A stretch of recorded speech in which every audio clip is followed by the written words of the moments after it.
All right, first of all, what a day to be a Paladin. And great environment in there, 6,000 people, downtown Greenville.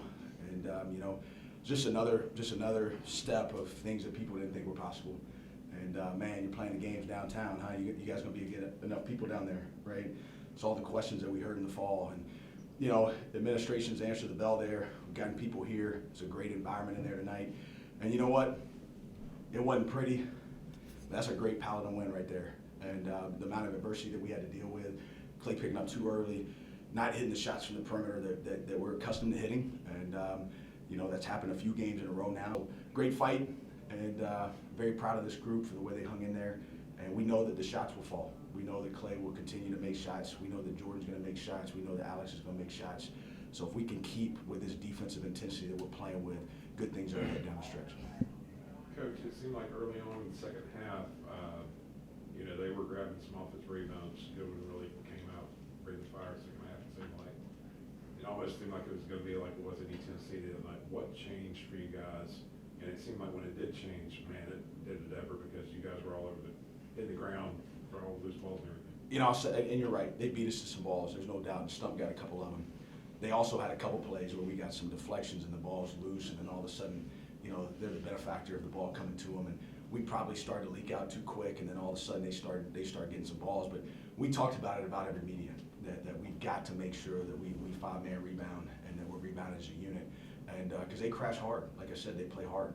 And so when our defense, our initial defense was really good. We were communicating until the last part. We messed up a few of those guarding our ball screens, but until late, once we cleaned up the rebounding and we weren't giving them those second chances because it felt like they scored on all of them, right? Whether it be a putback or a swing three, it seemed like they just kept getting the buckets on those offensive rebounds. Once we started, getting a group committed to getting down there and going for two-hand rebounds, then we were able to get out in transition and obviously try to turn the game. Mike, what in practice, preparation, previous games helps you and other players, in a situation like today where the shots weren't falling, they seem to always have an answer, but you just keep going after the ball and keep taking the shots, knowing that they're eventually going to go in. What keeps you going those? Even though we all great shooters, we probably recruited because we can shoot the three. We know the game isn't just all threes. Sometimes it's not going to go in for us like it wasn't today.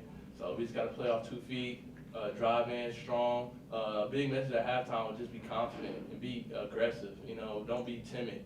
A lot of times in these big games, it seems like we having like a shell shock face on our face. So we just had to be more aggressive. Jordan came out setting the tone great in the first half, driving the ball, getting in the paint, and that just opens up our offense. We get a paint touch threes, all that. That's what we love, and it makes the game easier and makes them have to guard more. Coach, just talk about Jalen Pugh's contribution today. He had a big three there, and kind of a momentum three. I thought kind of changed the game. Just talk about his minutes.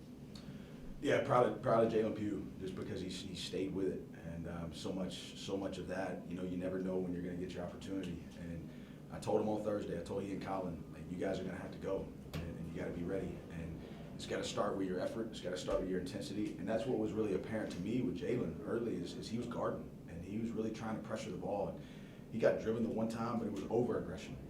And great Lou Holtz used to say, right? Easier to tell a guy whoa than go. And it's a lot easier for me to bring a guy out and just say, hey, take a half step off, don't let him get in your feet. But when you see that energy and you see that effort, that gives you the confidence to put him back in. And sure enough, 64-61 down three, and they swing it, and he knocks it down. And for him to have the confidence to hit that shot, couldn't be more proud of him. And he was a big contributor today. There's no doubt. We needed subs. We couldn't ride these guys the whole time, and he was able to do that. You know what? Colin wasn't bad either. Both of those guys I thought gave us the intensity necessary to be able to stay in the game and to be able to basically just spare us with Trey Clark out. Jalen, I think a lot of people could look at you guys and say, well, they need to rebound, they need to get all their bigs down low and everything, but so much of what this team does is not a traditional, 1 through 5, big men have to stay low because you have 3 steals today, Noah has 2 steals today. They're huge momentum steals too. How fun is it to play in this type of defense where you're not going to be down low just trying to box out? You're out there guarding on the perimeter, not making plays defensively out there. It's fun, but at the same time, me, Noah, Clay, we have to bear a lot of the responsibilities of rebounding. Right. So, yeah, it's great that we had 5 or 6 steals combined, but at the end of the day, we have to, that's our responsibility. So, it's fun, but we understand that, you know, somebody's got to do the dirty work, and we don't, I would say, we accept the responsibility well. You know, we'll miss a box out every now and then, but it's, I would say I take more pride in that than I do more so. Can you take me through the big one you had after you hit one free throw and then you had the knock away and the dunk, and that really seemed to energize the crowd, didn't it? I'm not sure what's going to be on the top 10 on SportsCenter, but they're not 9 better than that tonight. What did you see from your perspective to help you go for the deflection without foul? I picked up on their play call, so I knew it was going there. So kind of like a cornerback does in football, let them think it's open, and then basically jump the route. Coach, I think with about 15 minutes to go or so, I noticed that they had like an 11 edge in rebounding, 28-17, something like that. But then you closed the gap and had 17-10, 8 offensive boards down the stretch. Was there something specific that was changed, or just the intensity? Yeah, I'm a big believer. You know, there's definitely schematics to rebounding, but rebounding is usually a choice. And, you know, you got to have the intent to pursue the ball. And you got to punish on the defensive end. You got to make sure you make contact, and then you got to pursue the ball with 2 hands, and you got to go get it. And then offensively, you know, we've got to make sure, you know, Noah and Slawson and Clay, you know, that's a huge advantage that to be honest, I wish we'd take advantage of more. When they're running in, when they're on the perimeter, it's really hard to box them out. And, you know, he had a couple tonight where I saw him flying in there, and it's just really hard when you got a 6'7" athlete like this running in to go for the ball to get that box out. And, you know, I think it was just, it wasn't anything magical, right? It's just intent. And listen, that's going to be one of the defining decisions that this team has to make as we prepare for Asheville. Are we going to be a great rebounding team or not? Because the jury's not out on it anymore if we can be, right? We out rebounded ETSU in Greenville. We out rebounded Chattanooga in Greenville. Those are 2 of the best rebounding teams in the league. And so we've got to just have the mentality that we will. It's an I must decision.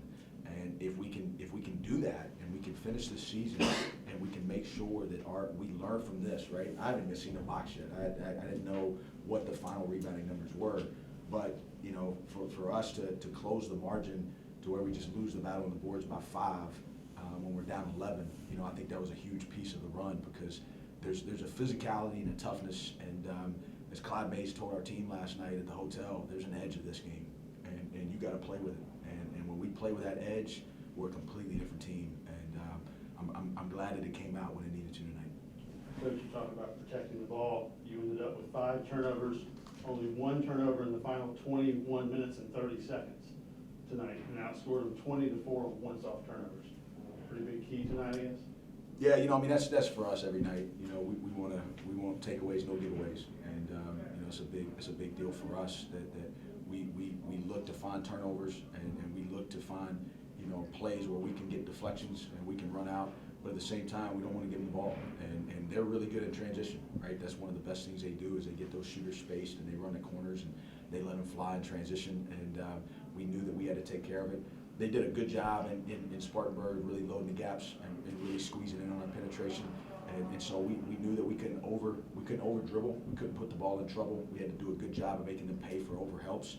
And we just did a much better job of that tonight, you know, and especially in the second half, I thought we got some good rhythm offensively. Mike, there's a play in the second half where I thought defensively you kind of got the team going. There's a play, I think Hollowell picked up this dribble and you just took it away from him. And it was sort of reminded me of Trey Clark. Just talk about that play and what you saw, and just talk about that type of intensity that you guys played with down the stretch defensively. I think you're talking about Goodwin when he was kind of in the post. It was on the other side of the court. Yeah. When it got late, especially when we closed the gap and was really close, we all just had conversations on the court, like, come on, man, like, we gotta lock up. We gotta take care of the little things. I think film after the ETSU game really motivated us that it came down to the little things in Johnson City. So today, this had to be the little things. I kind of thought to myself this morning, well, we missing Trey today, and that's gonna be huge. So I figured I challenged myself to play better defense today than I usually do, and I knew that team we needed that because sometimes he's a big defender for us and big energy giver. So on that play, I just tried to make a play on the ball. My man cut through, really didn't have vision on the cut, so I just tried to dig it out, and I got my hands on it. So I just tried to be aggressive. It's just what our team needed. We needed it from all five, everyone that was on the court, and once we did that, we really made it hard for them to score, and we got in transition and played our ball. Coach, as fun as the second half was for everyone, going back to the first half, after a tough shooting night Wednesday for Noah, boy, his three-pointers really kept you guys, close in the first half. Yeah, I thought Noah was aggressive all game, and I thought it was really evident early that he was attacking and that he had a look to him. He wasn't gonna be passive, and I thought that was our problem in the first half. We weren't catching shot ready.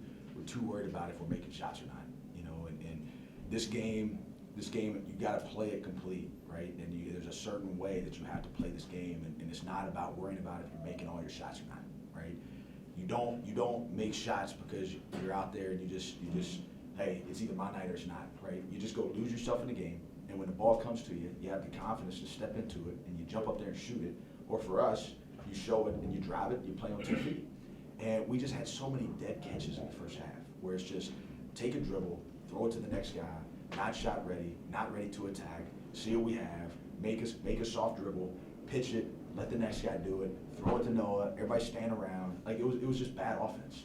And we have a fun offense, but our offense is predicated on aggression. And our offense is predicated on guys playing confident and making sure that we're driving space and we're creating through cutting and drives and post feeds, good movement. And a lot of times when we're not hitting shots, our movement just gets really bad. And so, that was the talk at halftime, was if we're going to win this game, the mentality's got to be, we got to go attack. And if you miss them all, right? And that's what I told Clay at halftime. Go miss them all, okay? But please just play hard and be aggressive, and I'll be just fine with that. And sure enough, he had a couple good drives in the second half. And so we've got to make sure that regardless if we're making shots or not, right, that doesn't dictate our energy. And really, to be honest with you, our energy is the reason usually we make shots, right? The shots aren't because, I got in the gym and I made 200 this morning, right? It's a mental deal, and we'll get it figured out. We've got good shooters, and for us, this is 3 games in a row now. It starts to get in your head a little bit. The lid's going to come off, and we'll make sure that we rest up and get our legs in it and take a lot of shots. But I'm not worried about Clay and Jordan ability to make shots. We all know those guys. Those guys can ring the bell, and they will in these games ahead. I guess the point was just Noah having confidence after a tough. Yeah, I got off on a rabbit trail. Noah's great. I mean, Noah had a heck of a ball game tonight, and we all have to remember the guy's a sophomore. And we lose sight of that sometimes. And I know we all want him more consistent, but a sophomore post player having impacts like this in some of these big games, it's really fun to watch. And his foot started cramping. We had to get that right, but he's got a beautiful shot, and a lot of times with him, his confidence as well. And I told Slaw and Noah after the ETSU game, just make sure those threes are on reversals, right? Make sure it's off attacks. And if you get it though, when the ball's been moving side to side, step in it with confidence and shoot it. And sure enough, how many did he hit? I mean, Noah hit more threes than our whole team tonight, right? So we hit 5 total threes, and he has 3 of them. So love it when he's playing with that confidence. He's a heck of a player. He can score on the block. He can hit threes. He's starting to become even a better passer. He's making plays off the dribble. And man, he's a nightmare now. I mean, he's going to be a nightmare in this league for the next 2 years for sure.